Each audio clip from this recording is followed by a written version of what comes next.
Today we're diving into a massive wake-up call for Kerala, a state we've all heard praised as God's own country. But right now, it's grappling with some serious cracks in that shiny image. From a shocking drug epidemic to corruption scandals rocking the chief minister's office, a blame game with Delhi, neighbors leaving us in the dust, and a Kerala model that's starting to feel more like a myth, there's a lot to unpack. This is going to be raw, real, and eye-opening, so buckle up and let's get into it. Kerala's been hit by an explosion, a 373% jump in drug cases in 2022 compared to just a few years before. India Today called it high in God's own country, pointing out that drug trafficking wasn't even a big deal here until it skyrocketed over the last 3 years. What changed? Synthetic drugs like MDMA, LSD, and methamphetamine are flooding in, creeping from cities into semi-urban and rural areas. Check this stat. Seizures of synthetic drugs like MDMA and amphetamine went from a measly 5.4 kilos in 2021 to a jaw-dropping 2,543 kilos in 2023. That's how deep this narcotics web has dug into Kerala. The fallout? It's grim. Drugs are so easy to get now. They're snaring kids and teens. Enforcement reports show NDPS cases against minors more than doubled, from 23 in 2021 to 55 in 2024. An excise officer put it bluntly, the most worrying trend is drug abuse among school children. Peddlers are targeting students as both carriers and users. It's chilling. Addiction's even driving horrific crimes, like in 2023, when a 23-year-old in Thiruvananthapuram, high on drugs and drowning in debt, murdered 6 family members. Public health experts are sounding alarms about rising HIV and hepatitis from injected drugs and de-addiction centers. They're buckling under the pressure. The government's fighting back, sounding war drums. The Kerala Assembly held a special session just for this surging drug menace. They've rolled out mass campaigns like No to Drugs in schools and colleges. Police social media's blasting catchy slogans, even snagging a movie line.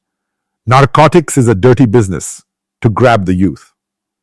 Vigilante anti-drug committees are popping up, and one panchayat's offering Rs $10,000 for tips on peddlers.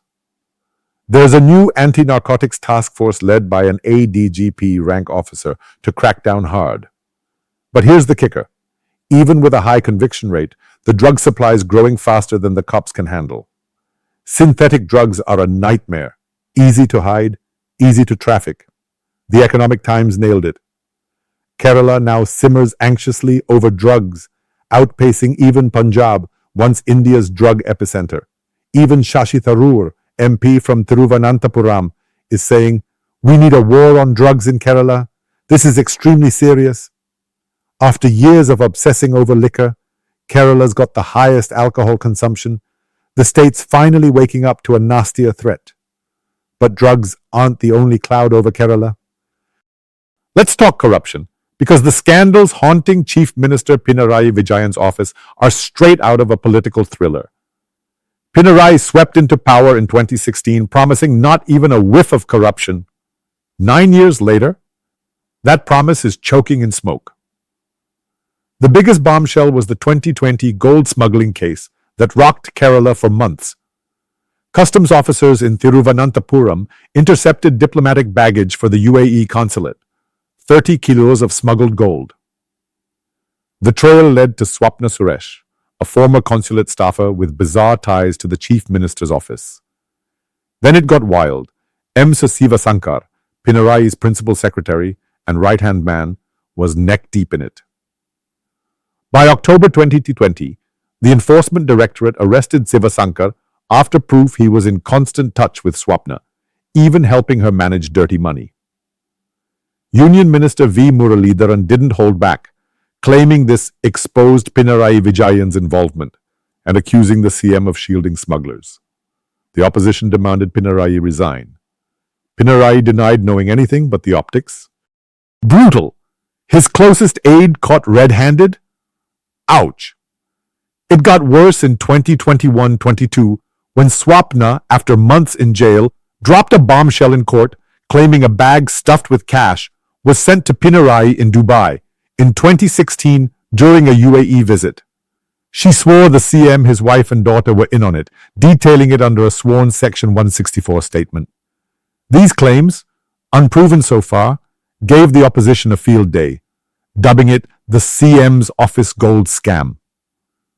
The smell of gold replaced that no corruption vibe. The case is still slugging through courts and central agencies, but for Keralites, seeing the CM's top guy led away in handcuffs was a gut punch to the left's moral high ground. As if that wasn't enough, the Life Mission scandal hit like a sequel. Life Mission's a flagship housing project for Kerala's poor, and in 2019, it got 20 crore from a UAE charity to build flats for flood victims. Sounds noble, right? Then it turned sour. The ED and CBI, probing a complaint, found that Unitac Builders, the contractor for a Wadakanchari project, paid Rs 4.5 crore in bribes to middlemen, including Swapna and Sivasankar, to snag the deal. WhatsApp chats and money trails raised red flags. Congress MLA Matthew Kujalnadan dropped a bomb, citing an ED report that Pinarayi held a 2019 meeting at his residence with the UAE consul Swapna and Sivasankar about the project. In one chat, Sivasankar tells Swapna the CM wanted her to get a low-profile job with double salary, hinting at Pinarayi's personal favor to a now infamous scammer. Kujalnadan called it the most scientific corruption, accusing the CM of orchestrating a scheme to siphon charity funds. Pinarayi hit back in the assembly, denying it all and even getting parts of the opposition's speech erased, but the stain stuck. The Indian Express tied it together. The Life Mission mess emerged on the sidelines of the gold scam probe when Swapna spilled the beans. 2 scandals, 1 ugly knot. Then, in 2023, the CM's own family got singed. An income tax probe claimed Pinarayi's daughter, T. Veena, pocketed Rs 1.72 crore from 2017 to 2020 from a private minerals company, CMRL, for zero services. Basically, an illegal payoff. The Serious Fraud Investigation Office later flagged an even bigger sum, Rs 2.7 crore to Veena's firm Exalogic Solutions, linked to broader fraud. Monthly transfers to the CM's daughter's account? That screams quid pro quo. Congress and BJP went for blood, demanding Pinarayi's head over this CMRL consultancy scandal.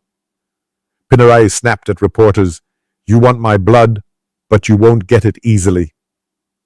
He insisted the payments were legal, taxed, and for real services, with CMRL and Exalogic backing him up. But to the public, it stinks.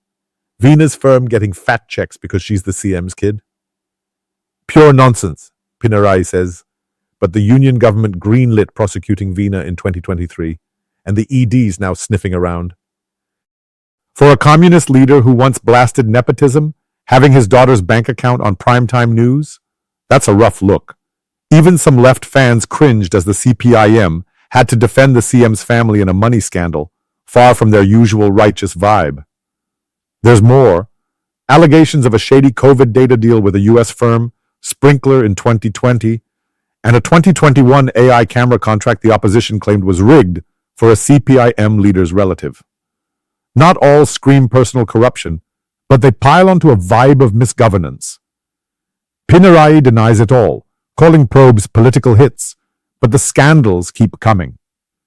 Even CPIM legend V.S. Achyutanandan warned years ago about corruption in the party's new bourgeoisie.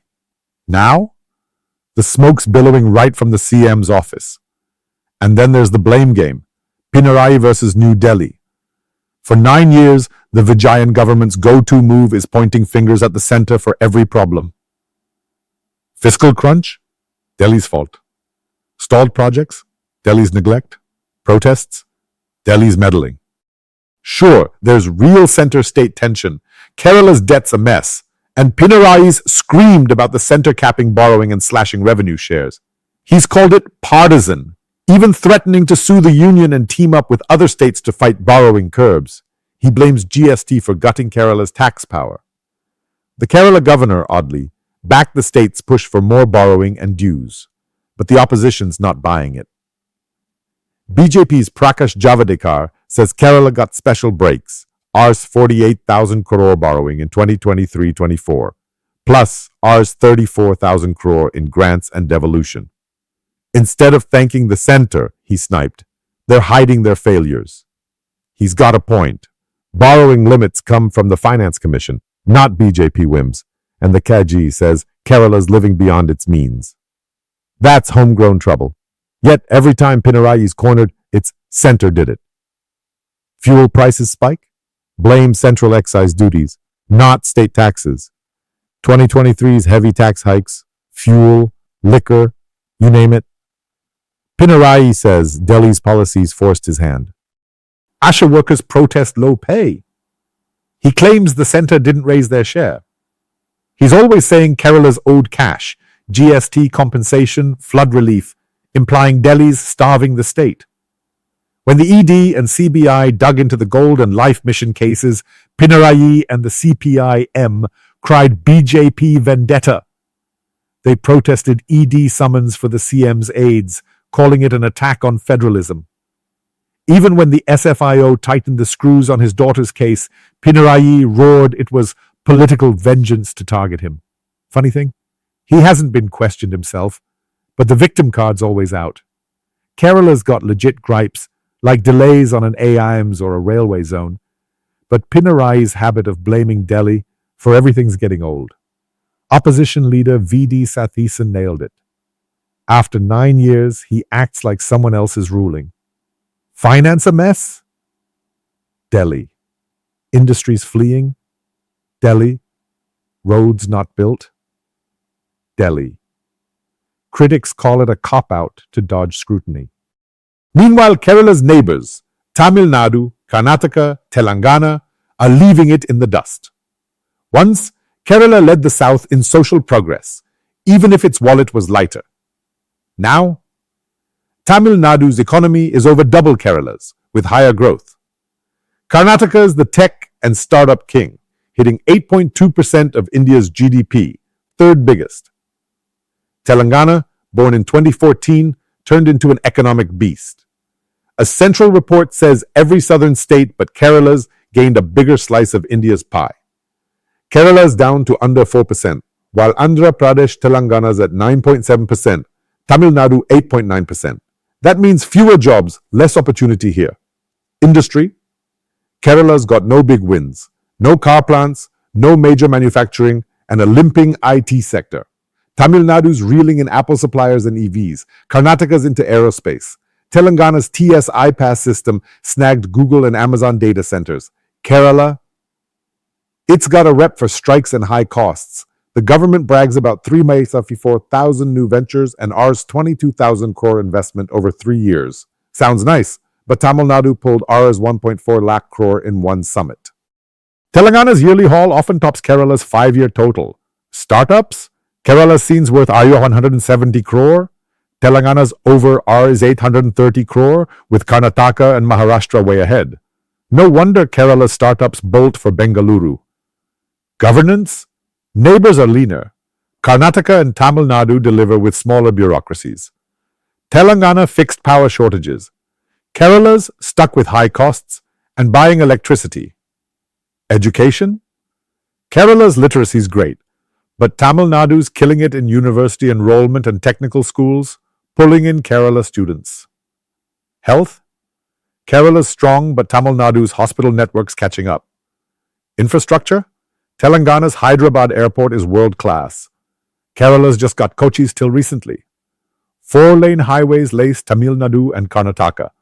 Kerala's roads are jammed, with projects stalled by land issues and cash shortages. Politically, neighbors push development with less drama.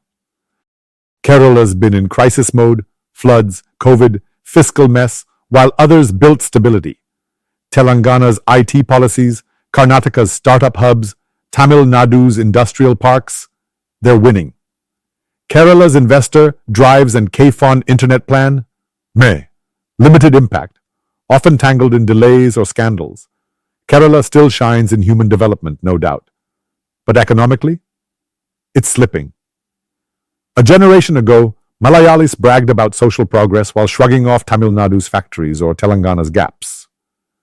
Now those states match Kerala's social game and crush it in growth. It's a gut punch. Kerala's not unique anymore, and it's falling behind.